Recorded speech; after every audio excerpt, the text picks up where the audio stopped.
Eddie made some pretty amazing bicycle excursions for a 5-year-old last summer. Although he still uses training wheels, the way Kiev is laid out, he can go for a long ways from our house just using dirt roads and sidewalks. Our longest trip was east half a mile on a dirt road over the train tracks at Tryishina Station, east another half mile to the far end of Raduzhna Lake, north along the lake for a mile, and then west 1.5 miles on the sidewalk of the very busy General Vatutina Boulevard to a big shopping center called Sky Mall. That's a 7-mile round trip. We could have easily continued on the same route for another 20 or 30 miles. A bicycle is also useful for shorter distances. There's a lovely river beach about 2/3 of a mile from our house. Neighborhood kids bike there in the summer. It's even easier since they laid down some rough pavement on our streets last summer. The rough is exactly the word for it. They simply strewed the old asphalt that they scraped up when they repaved Levo Berezhna, the nearby business district, and they flattened this asphalt chunks with a steamroller. It is less rutted than the dirt was. It'll be a good place for Eddie to practice without training wheels. Now, we're not going to make 20-mile trips on training wheels. Even the beach can be challenging. On uneven terrain, the training wheels tend to tip the bicycle over. This is the summer they got to come off. I, of course, want to teach Eddie to bicycle because I love it myself. I've made a separate video of my lifelong affair with bicycles. Bicycling is a multifaceted philosophy. It has a lot in common with, say, the preppers. The first benefit of bicycling is that you stay in good physical shape. Sports are conditioning for young men. They can be active on a team or take up individual sports such as tennis. However, participating in a team requires a team. Teams are a lot harder to come by once a guy gets out of college. And the fellow who's accustomed to getting his exercise through soccer or football will soon find himself sitting on a couch watching soccer or football on the tube and getting fat. Tennis, handball, golf, and other individual sports are also social. It takes people to play against and time and equipment to pull it off. It's true you can pursue these sports throughout a lifetime, but it does take resources and dedication. There's a commercial aspect to all sports. Somebody's making money. Equipment and facilities are not cheap. For a student, the costs are hidden as part of the tuition, but when you reach adulthood, they become more visible. You pay equipment, greens fees, club fees. Obviously, if you watch sports on TV, you're not only getting exercise, but you're subjected to a barrage of advertisements. Now, bicycling can, of course, also be commercial. Cycling nuts tune in to the Tour de France for a couple of weeks every July, and they buy whatever brand of beer is being promoted, presumably. And a cycling nut can spend thousands of dollars on his equipment, but not necessarily. A commute bike and the kit that goes with it costs less than $1,000. The incremental benefit of another $1,000 is minimal. So unless one is seriously racing, the medium-priced bicycle should do just fine.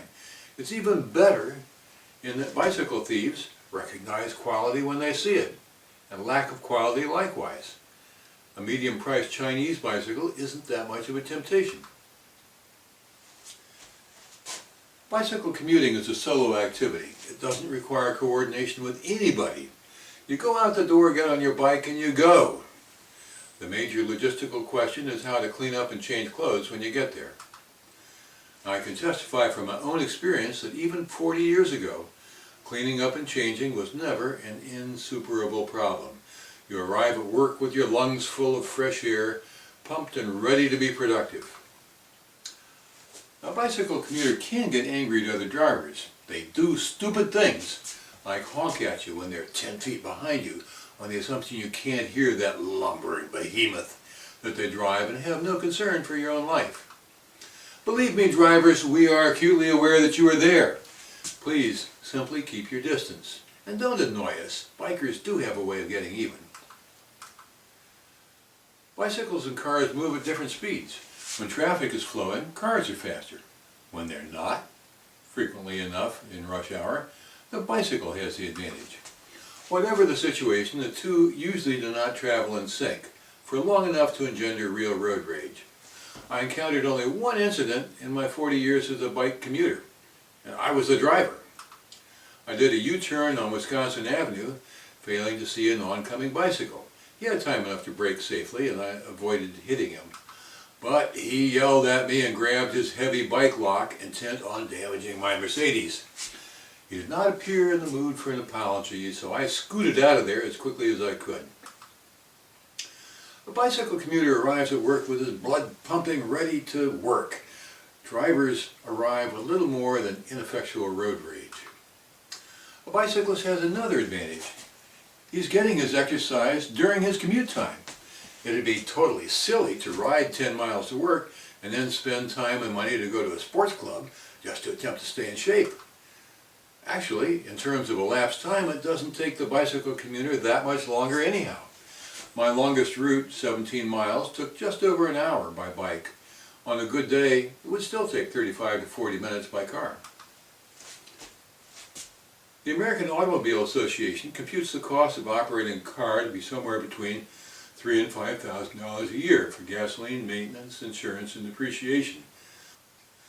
Most bicyclists do their own minor maintenance. The costs run in the low hundreds of dollars per year. More than that, cyclists can avoid the hassle of dealing with finance companies, insurance companies, state motor vehicle agencies, and all the other bloodsuckers who want to tap the jugular of the car owner. With a bicycle, it's just you and the bike. Simple. A bike owner does not subject himself to debt bondage. It's true that there's an element of prestige associated with bicycles.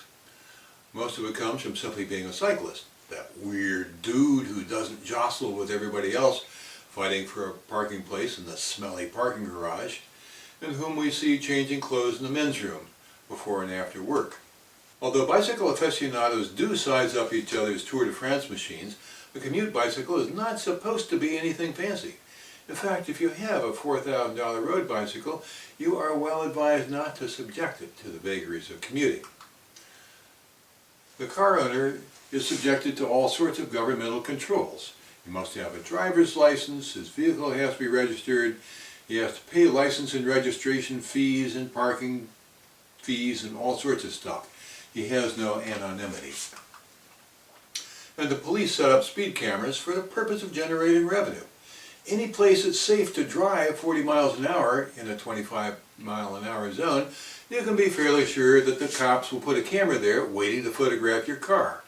The $100 ticket will arrive by mail, and you have to pay it if you want to continue driving. The state keeps track of your infractions.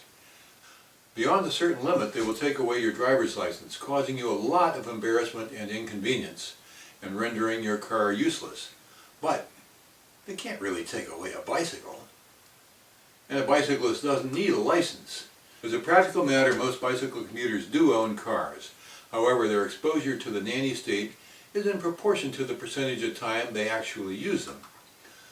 A bike commuter is less likely to get hassled by police, and he has a built-in alternative if he does happen to lose his driving privileges.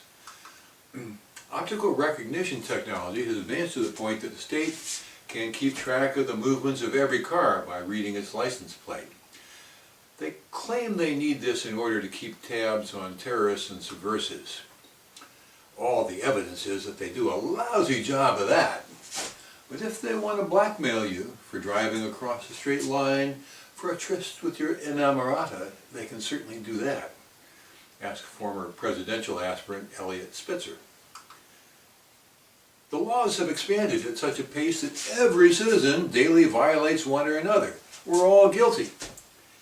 The investigation in Washington today, the Mueller investigation of President Trump, exemplifies this. Although the evidence of widespread corruption seems to be in the other political party, the prosecutors have chosen their intended victims and have been successful in finding peccadillos of which they are guilty. Now this is absolutely true of traffic infractions. If a policeman were to take the trouble to follow you around for half an hour, you would be bound to violate some law or another, giving them a chance to nab you. But the cops simply don't bother with bicycles. There's nothing there. Without a license to impound, they just don't have much of a threat over your head. The bicyclist is thus outside the system for multiple reasons. His movements are invisible to the nanny state. Without a car loan, he's invisible to the financial services industry. Lawyers aren't interested in him. Any damages he does is mostly to himself, besides which it would be hard for them to tell whether the bicyclist has any assets worth attacking. A biker has a better chance if the balloon goes up. There's a nuclear attack, or the Yellowstone caldera explodes, or there's another Hurricane Katrina. It is an absolute certainty that unless you somehow are one of the first to get the word of such an impending disaster, your car is going to be worthless for getting you out of town. You would be stuck in wall-to-wall traffic. The cyclist, on the other hand, can easily carry everything he needs to survive for a week or two strapped on the luggage rack or in a knapsack. He can be reasonably sure that the bike paths will still be open. And when forced to take public highways, he can blithely roll along beside the stalled cars. In fact, escaping by bicycle may be such an attractive option that it would be a good idea to have a sidearm with you to dissuade other people from attempting to do it with your bicycle. A cyclist can easily cover 100 miles in 8 hours. That 100 miles offers pretty good protection against most kinds of disaster, especially if you have a pre-planned route and destination. In teaching my son how to bicycle, I'm giving him a philosophy of life. Be your own person. Don't conform to what everybody else is doing. Remain in good physical shape. Be self-sufficient. Don't depend on government when you can avoid it. Stay out of debt. Be prepared for natural and man-made disasters. The biggest disruption in my life was the absolute failure of my marriage and first family. My 3 children, without any opposition from their mother, rejected career success, refused to learn how to get along with significant others, aren't married, aren't giving me grandchildren, and they've ultimately cut off communication. This lifelong cyclist was in good enough shape, physically, financially, and mentally, to win my freedom through the onerous American divorce process, after which I moved to a foreign country to start again. Freedom and control of my life, these are my highest values. In teaching my son to bicycle, I am passing them along. As always, the text of this talk is on my LiveJournal site. This is Graham, signing off again from Kiev.